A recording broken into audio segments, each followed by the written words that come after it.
नमस्कार दोस्तों, मेरा नाम है हर्ष और स्वागत है आप सभी का द लर्निंग हब बाय हर्ष रॉय में। तो आज के इस वीडियो में हम बात करने वाले हैं क्लास 10 केमिस्ट्री के थर्ड चैप्टर यानी कि मेटल्स एंड नॉन मेटल्स के बारे में। तो इस वीडियो में हम उसका पूरा एक्सप्लेनेशन करेंगे। तो चलिए इस वीडियो को स्टार्ट करते हैं।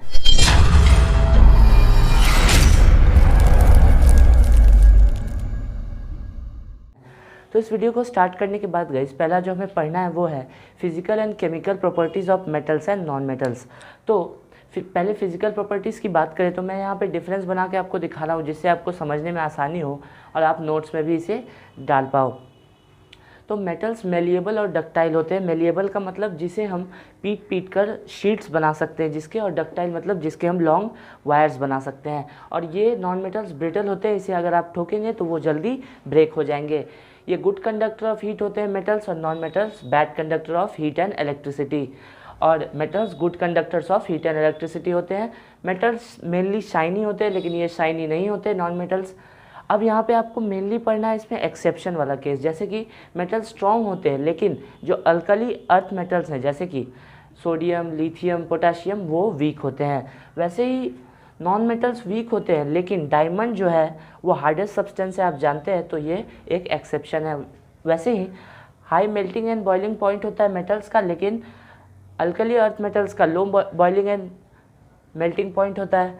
वैसे ही यहाँ पे low melting and boiling point non metals का होता है, लेकिन डायमंड का high melting and boiling point है। और ये सोनोरस है, मतलब इसे जब आप ठोकोगे तो ये आवाज़ करेगा, और नॉन मेटल्स नॉन सोनोरस वो आवाज़ नहीं करेगा। तो चलिए अब केमिकल प्रॉपर्टीज़ की बात कर लेते हैं।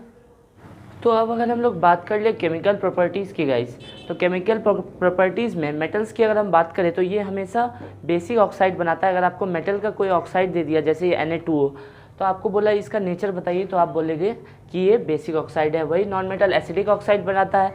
मेटल्स हाइड्रोजन को डिस्प्लेस कर सकता है वाटर से तो नॉन मेटल रिएक्ट ही नहीं करता। उसके बाद मेटल एसिड से भी हाइड्रोजन को डिस्प्लेस कर देता है लेकिन नॉन मेटल्स रिएक्ट नहीं करता एसिड से। और मेटल्स हाइड्रोजन से रिएक्ट नहीं करता जो कि नॉन मेटल करता है। तो अब हम बात करेंगे कि ये क्यों डिस्प्लेस कर पा रहा है हाइड्रोजन को वाटर से, ये क्यों नहीं कर पा रहा है। तो इसके लिए हमें जानना पड़ेगा रिएक्टिविटी सीरीज़, कौन सा मेटल कौन सा नॉन मेटल कितना रिएक्टिव है। तो चलिए अब हम बात करते हैं रिएक्टिविटी सीरीज़ की। तो जैसा कि मैंने बताया गाइस कि मेटल्स जो है वो हाइड्रोजन को डिस्प्लेस कर लेते हैं क्योंकि मेटल्स बहुत ज़्यादा रिएक्टिव होते हैं, नॉन मेटल्स बहुत अनरिएक्टिव होते हैं। तो रिएक्टिविटी सीरीज़ जो कि मेटल्स की होती है गाइस, नॉर्मली मेटल्स की रिएक्टिविटी सीरीज़ होती है। तो अगर इसके डेफिनेशन की बात करें तो ये होता है arrangement of metals in A vertical column. एक कॉलम में गाइस, ऐसे कॉलम में डिक्रीजिंग सीरीज़ में, डिक्रीजिंग रिएक्टिविटी में, मतलब जो सबसे ऊपर है उसका सबसे ज़्यादा और जो सबसे नीचे है उसका सबसे कम। तो अब बात कर लेते हैं रिएक्टिविटी सीरीज़ है क्या। तो रिएक्टिविटी सीरीज़ है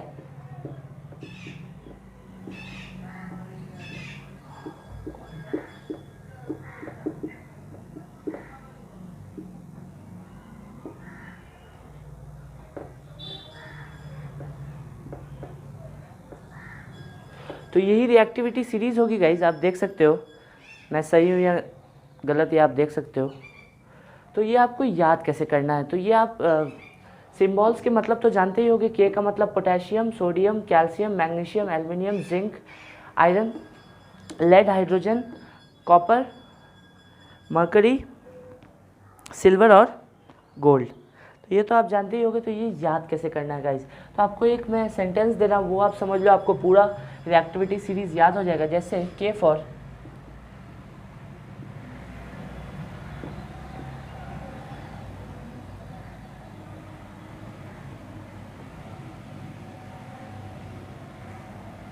ये आप याद कर लो गाइस।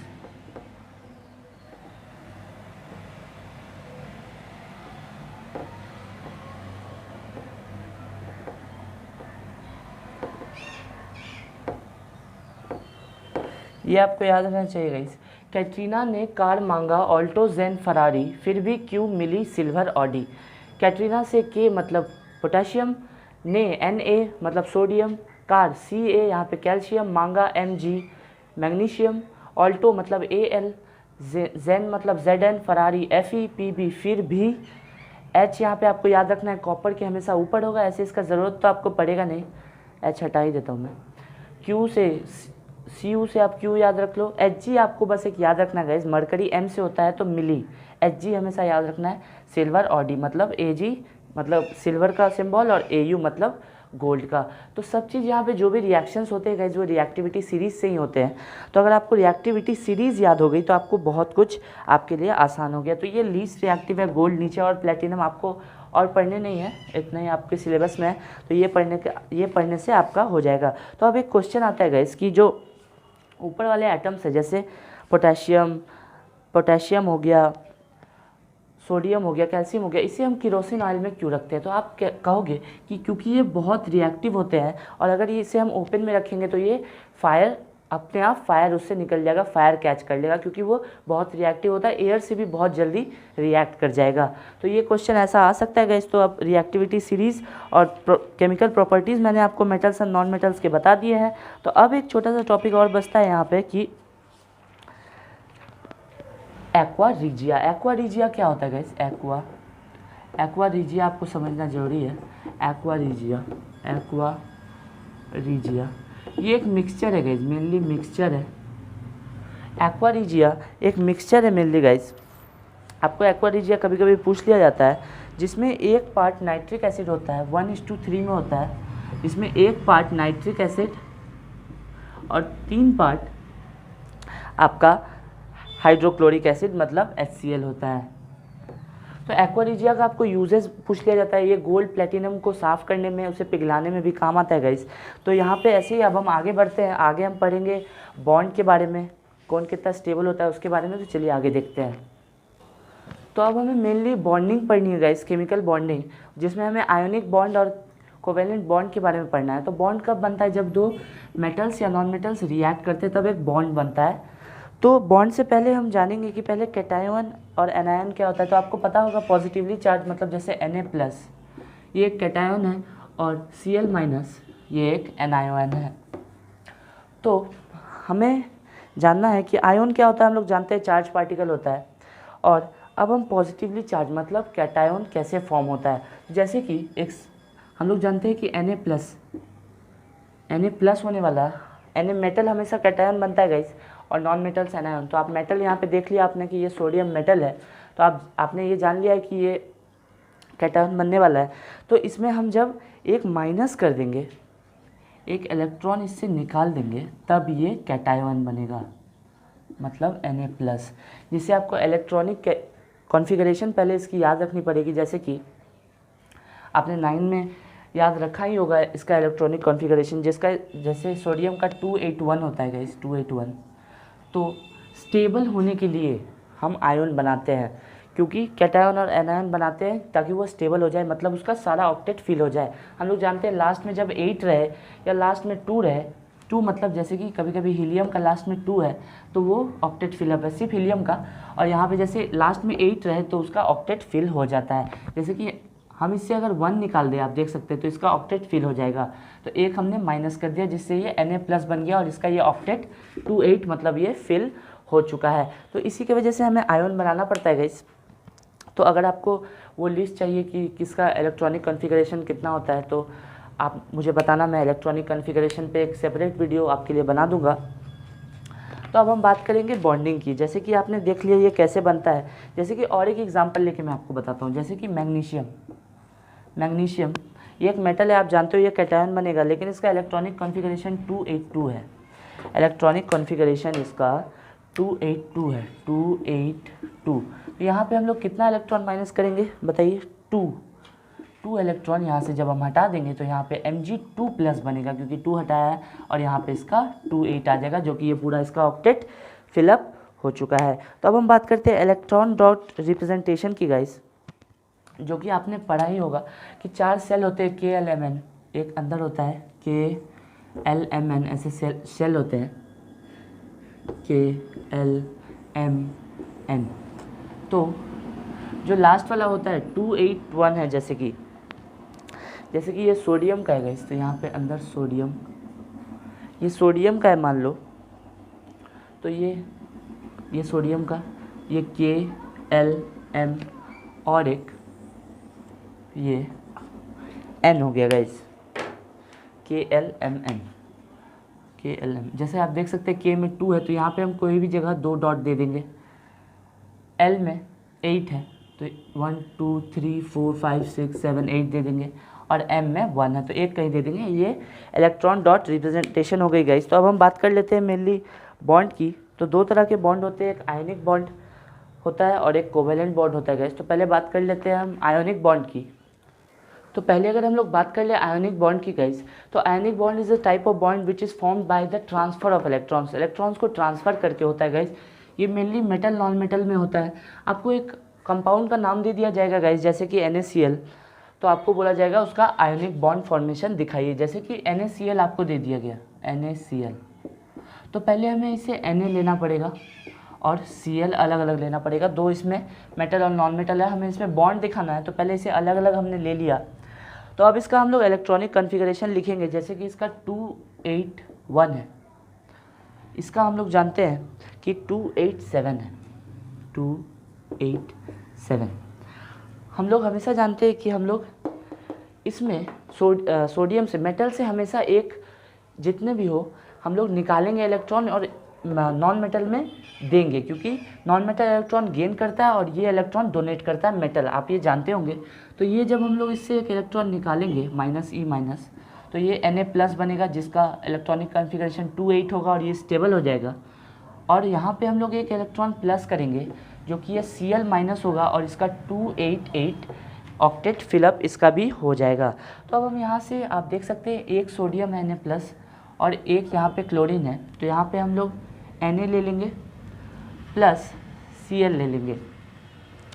तो आप यहाँ पे देख सकते हैं 281 था सोडियम का 281 था, तो यहाँ पे हम एक डॉट लिख देंगे, डॉट, और यहाँ पे ऐसे कर देंगे ताकि ये जो 1 है आप देख सकते हो 281 है। यहाँ पे हमने Na+ और Cl- तो आपको इलेक्ट्रॉनिक कॉन्फ़िगरेशन करके दिखा दिया, लेकिन 281 जो है वो जब इसे दे देगा तो दोनों स्टेबल हो जाएंगे। आप देख सकते हैं यहाँ 28 हो जाएगा और यहाँ 288 हो जाएगा, जिसके कारण दोनों स्टेबल हो जाएंगे, जिसके कारण बॉन्ड बनेगा, जिसमें कि बॉन्ड पूरा स्टेबल होता है गाइस। ये हमेशा याद रखना, बॉन्ड पूरा स्टेबल होता है, जिसके कारण NaCl Na+ और Cl- बनेगा। आप देख सकते हो यहाँ से Na+ आया, Cl- और आप डायरेक्ट NaCl भी लिख सकते हो। तो ऐसे बनेगा गाइस। और Cl के अंदर आप हमेशा उसका इलेक्ट्रॉनिक कॉन्फ़िगरेशन लिख देना। नॉन मेटल के अंदर हमेशा उसका इलेक्ट्रॉनिक कॉन्फ़िगरेशन लिख देना। जैसे कि इसमें 7 आ गया और एक डॉट, आप 7 8 यहाँ पे लगा देना, 8, तो ये आयनिक बॉन्ड आपका बन जाएगा। चलिए और एक एग्जांपल लेते हैं जिससे आपको और समझ आए। जैसे कि मान लीजिए KCl का आपको आयनिक बॉन्ड बनाने दिया गया। KCl आप जानते हैं, potassium chloride, KCl metal non metal, KCl पहले हम K का लिखेंगे फिर Cl का लिखेंगे, आप तो ये जानते ही होंगे। तो K का होता है 2881, इसे हमें एक माइनस करना है जिससे K+ बनेगा, जिसका 288 हो जाएगा। इसका 287 होता है तो इसमें एक प्लस करेंगे तो इसका Cl- हो जाएगा और 288 हो जाएगा। तो अब जैसे हमने बॉन्ड बनाया था वैसे ही लिखेंगे गाइस। जैसे कि यहाँ पे K लिखेंगे, पहले K लिखेंगे गाइस, यहाँ पे K, जिसका हम लोग एक डॉट यहाँ पे देंगे क्योंकि एक हमें इसमें ट्रांसफ़र करना है, प्लस Cl यहाँ पे लिख देंगे गाइस। इसका हम लोग रिप्रेजेंटेशन मैंने कहा था आपको लिख देने, 7 यहाँ पे है, 7 है और एक यहाँ से आ जाएगा जिसका 8 हो जाएगा। तो यहाँ पे आप डायरेक्ट KCl भी लिख सकते हो गाइस, या और देखे K+ और Cl का इलेक्ट्रॉनिक कॉन्फ़िगरेशन लिख देना, जो कि KCl फॉर्मेशन आपका हो जाएगा। तो ये तो बात थी, बहुत सारे हो सकते हैं आयनिक बॉन्ड गाइस, 2-3 एग्जाम्पल लेके मैंने आपको बता दिया। तो अब बात आती है कोवैलेंट बॉन्ड की। तो कोवैलेंट बॉन्ड के बारे में हम लोग ज़्यादा कार्बन एंड कंपाउंड में जानेंगे गाइस। कोवैलेंट बॉन्ड के बारे में हम लोग ज़्यादा इस चैप्टर में नहीं जानेंगे। कोवैलेंट बॉन्ड के बारे में हम लोग बात करेंगे नेक्स्ट चैप्टर में, तो उस चैप्टर को भी आप देखना ना भूलें। तो अब हम बात करेंगे आगे, यानी कि properties of ionic compound. Properties of ionic compound की अगर बात कर ले गाइस, तो आयनिक कंपाउंड के प्रॉपर्टीज़ की बात कर ले। आयनिक कंपाउंड आयनिक कंपाउंड के प्रॉपर्टीज़ की। तो पहला तो ये सॉलिड होते हैं, इलेक्ट्रिसिटी कंडक्ट करते हैं गाइस, सॉलिड होते हैं, इलेक्ट्रिसिटी कंडक्ट करते हैं, और ये वाटर में सॉल्यूबल होते हैं, soluble in water, they are generally soluble in water. Ionic compound generally water में सॉल्यूबल होते हैं गाइस, सॉल्यूबल इन वाटर। तो वैसे ही जब हम कोवेलेंट कंपाउंड पढ़ेंगे गाइस तो उसकी भी प्रॉपर्टीज़ देखेंगे। तो अब हम बात करेंगे ऑकरेंस ऑफ मेटल्स की, कि मेटल्स कैसे आते हैं। तो अगर हम ऑकरेंस ऑफ मेटल्स की बात करें गाइस कि मेटल्स आए कहाँ से, तो पहले हमें 3 टर्म्स जानने होंगे, जैसे कि मिनरल्स। तो मिनरल्स वो मटेरियल होते हैं जिससे हमें मेटल्स मिलते हैं अर्थ के क्रस्ट में, अर्थ के नीचे। तो अब हमें जानना होगा ओर्स क्या होते हैं। तो ओर्स वैसे मिनरल्स होते हैं गाइस, जिससे कि हम कन्वीनियंटली, आसानी से, और जिससे हमें प्रॉफिट भी हो, मिनरल निकाल सके, उसे हम कहते हैं ओर्स। और मेटलर्जी की बात करें तो बहुत सारे प्रोसेस जो होता है मिनरल ओर से मेटल को निकालना। अगर कोई भी मेटल आपको डायरेक्ट तो मिल नहीं जाएगा, जैसे आयरन आपको डायरेक्ट नहीं मिलेगा, वो ओर में मिलेगा मिक्स्ड पार्टिकल के साथ। तो उससे एक्सट्रैक्शन प्रोसेस को, उससे जब मेटल को निकालना, उस प्रोसेस को हम लोग कहते हैं, बहुत सारे प्रोसेस होते हैं, उसे मेटलर्जी। और जो इस ओर्स में जो इम्प्योरिटी होते हैं उसे हम कहते हैं gangue particles. Impurity present in ores are called gangue particles. तो अब हमने जान लिया कि बहुत सारे टर्म्स। तो अब हम जानेंगे कि ये जो मेटलर्जी होता है इसके वेरियस प्रोसेस क्या क्या होते हैं। ओर से हम जब मेटल को निकालेंगे तो उसमें बहुत सारे प्रोसेस क्या क्या हो सकते हैं गाइज। चलिए उसके बारे में देखते हैं। तो अब यहाँ पे आपके सामने मैंने एक चार्ट बना दिया है गाइज, जिसे आप नोट्स में डाल लो कि कौन कौन से मेटल्स के ओर के नाम क्या होते हैं और उसके कंपाउंड के और फार्मूला उसके क्या क्या होते हैं। तो ये आपसे पूछ सकता है, या आपको इसके एक्सट्रैक्शन प्रोसेस में इसे याद रखना ज़रूरी हो सकता है। तो इसे आप नोट्स में डाल लो, मैं 5 सेकेंड वेट कर लेता हूँ। तो आपने अब नोट्स में डाल लिया होगा। तो चलिए अब देखते हैं इसके एक्सट्रैक्शन प्रोसेस को। तो अब अगर हम लोग बात कर ले एक्सट्रैक्शन प्रोसेस की गाइस, तो इससे हमें रिएक्टिविटी सीरीज़ पहले याद रखनी चाहिए। जैसे कि आपको याद हो टिराने, कार, मांगा, ऑल्टो, जेन, फरारी, फिर भी, क्यू, मिली, सिल्वर, ऑडी। तो अगर हम बात करें पोटेशियम से एल्युमिनियम की, तो ये तो आपको याद रखना पड़ेगा गाइस।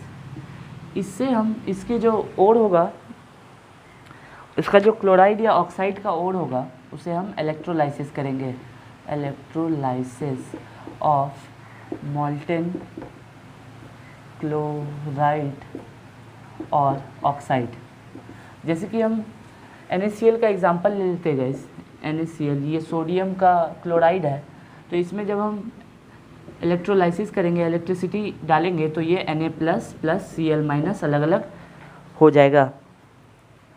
तो ऐसे ही, तो अब अगर हम बात करें नीचे रिएक्टिविटी सीरीज़ में कॉपर तक जिंक से अगर कॉपर तक हम लोग बात करें, तो यहाँ पे हम लोग reduction of oxide with carbon करेंगे। इसके ऑक्साइड को reduction of oxide with C यानी कि कार्बन। और ये तीनों जो ये फ्री स्टेट में ही मिलते हैं गाइस। फ्री स्टेट में जो लो रिएक्टिव है वो फ्री स्टेट में खुद मिल जाते हैं। तो अगर हम लोग बात कर ले दो की, मतलब कॉपर और Hg में भी इसके सल्फाइड को हमें हीट करना पड़ता है, हीटिंग सल्फाइड। क्योंकि हमने देखा था, जो मैंने चार्ट बनाया था आपके लिए, कॉपर का 2 होता है, एक सल्फाइड भी होता है, कार्बोनेट होता है। तो अगर कार्बोनेट की बात करें तो रिडक्शन ऑफ ऑक्साइड हो जाएगा, और सल्फाइड के हीटिंग सल्फाइड, उसमें हीट डालना पड़ेगा। तो अगर इसके एग्जांपल की बात करें रिडक्शन ऑफ ऑक्साइड विथ अगर हम लोग बात कर ले कार्बन की, तो जैसे कि जिंक ऑक्साइड की अगर हम लोग बात कर ले, जिंक की हमने देखा था क्या क्या होते हैं। तो जिंक की अगर हम लोग बात कर ले तो जिंक का कार्बोनेट होता है और सल्फाइड होता है, मतलब ZnCO3 होता है या ZnS होता है, ZnCO3 होता है या ZnS होता है। तो अब यहाँ पे एक आपको प्रोसेस समझना है गाइस। जैसे कि अगर ZnCO3 रहे, कार्बोनेट का कोई रहे, तो इसमें हम लोग हीट डाल के ZnO प्लस CO2 प्रोड्यूस कर लेंगे। अगर ZnS रहे तो इसमें ऑक्सीजन डाल के ZnO प्लस SO2 ले लेंगे। तो जब बिना ऑक्सीजन के हम लोग हीट प्रोवाइड करते हैं किसी कंपाउंड में, तो उस प्रोसेस को हम लोग कहते हैं कैल्सिनेशन। और हम लोग जब ऑक्सीजन के मदद से, इसमें विदाउट ऑक्सीजन और यहाँ पे ऑक्सीजन, जब हम विद ऑक्सीजन हम लोग इसे तोड़ते हैं तो उसे कहते हैं रोस्टिंग। तो ये आपको याद रखना पड़ेगा। तो यहाँ पे दोनों जगह से हमारे पास जिंक ऑक्साइड आ गए हैं, तो यहाँ पे हमें ऑक्साइड ही लाना था गाइस। आप देख सकते हैं ऑक्साइड को अब हम, जब ऑक्साइड हमारे पास आ गया है तब हम Zn+CO2 यहाँ पे ले आएंगे। हमें इसके रिडक्शन करना था कार्बन के साथ, जो कि हमने करके इसे ले आया। तो अब हम बात करें हीटिंग सल्फाइड की, तो सल्फाइड को हम लोग डायरेक्ट हीट करके भी ला सकते हैं गाइस। जैसे कि हम लोग बात कर ले मरकरी की, तो मरकरी को यहाँ पे हीटिंग सल्फाइड से हमें लाना पड़ेगा। जैसे कि आप देख सकते हैं, अगर इसे मैं मिटा लूँ, हीटिंग सल्फाइड, यहाँ पे आप देख सकते हैं कॉपर और मरकरी का हीटिंग सल्फाइड है, तो HgS होता है। अगर इसके सल्फाइड को हम लोग हीट करें, मतलब अगर रोस्टिंग करें, सल्फाइड रहे तो हमेशा आपको रोस्टिंग करना है गाइस, सल्फाइड रहे विथ ऑक्सीजन आपको करना है। तो विथ ऑक्सीजन जब हम लोग करेंगे तो यहाँ पे आप देख सकते हैं HgO+SO2 यहाँ पे हमारे पास आ जाएगा, SO2। हम पहले रोस्टिंग करके हमारे पास उसका ऑक्साइड आना चाहिए किसी भी तरह से। जैसे हम लोग रोस्टिंग किया तो हमारे पास ऑक्साइड लाने का दो फार्मूला गाइस, एक कैल्सिनेशन, एक रोस्टिंग। अगर आपके पास ऑक्साइड में नहीं है, मतलब कार्बोनेट में है, तो आप कैल्सिनेशन कर लो। अगर आपके पास सल्फाइड में है तो आप रोस्टिंग कर लो। तो हमारे पास जब ये आ गया तब HgO हमारे पास आ चुका है, तो अब हम इसे हीट कर देंगे नॉर्मली, जो कि यहाँ पे हीटिंग सल्फाइड था। हीट कर देंगे तो Hg+O2 हमारे पास नॉर्मली आ जाएगा, और ये तो हमें फ्री स्टेट में मिल जाते हैं, तो इसकी कोई बात है ही नहीं। तो अब हम बात करेंगे इलेक्ट्रोलाइटिक रिफाइनिंग की। रिफाइनिंग मतलब जो मेटल है उसे और रिफाइन करना और प्योरिटी लाना उसमें, तो उसे हम कहेंगे रिफाइनिंग। तो हमें रिफाइनिंग पढ़नी है कॉपर की गाइस। कॉपर की अगर हम लोग बात कर लें, कॉपर की बात करें तो यहाँ पे एक फिगर ड्रॉ कर दे रहा हूँ मैं, ये आपको याद रखना ज़रूरी है। जैसे कि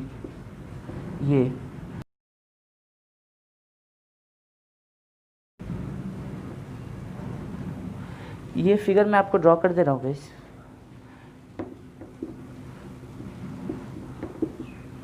ये इसके इलेक्ट्रोलाइटिक रिफाइनिंग में गाइस, यहाँ पे हम लोग कॉपर का ही सोल्यूशन लेते हैं, कॉपर सल्फेट का, और यहाँ पे एनोड में ये पॉजिटिव है, मतलब ये एनोड है। यहाँ पे इम्प्योर हम लोग कॉपर ले लेते हैं, यहाँ पे इम्प्योर कॉपर ले लेते हैं।